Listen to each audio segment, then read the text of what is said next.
Le Dieu fort, Dieu l'Éternel, a parlé et a appelé la terre. Psaume 51:1. Dieu n'est pas un homme pour mentir. Aura-t-il dit et ne fera-t-il pas?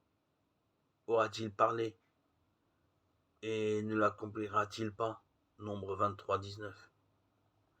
Dieu nous a parlé dans le Fils. Hébreux 1:2. Adam et Ève ont désobéi à Dieu. Si vous pensez qu'à leur place vous auriez agi autrement, je vous invite à vous interroger sincèrement. Aujourd'hui, des milliers d'années après cet épisode de la vie de nos premiers parents, quelle place réservez-vous à Dieu dans votre vie? Est-ce que vous cherchez à savoir ce qu'il pense?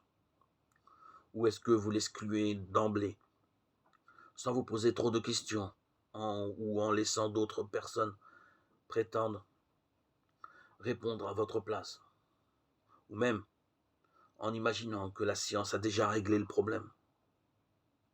Peut-être espérez-vous que la Bible se trompe, mais alors vous courez un grand risque.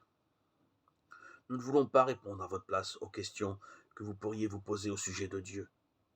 Nous désirons seulement vous exposer ce que dit la Bible, parce qu'elle parle avec autorité depuis des siècles sans que personne n'ait jamais pu la faire taire. Et ce n'est pas faute d'avoir essayé. Elle affirme que c'est pour votre bien. Vous pourrez en juger vous-même.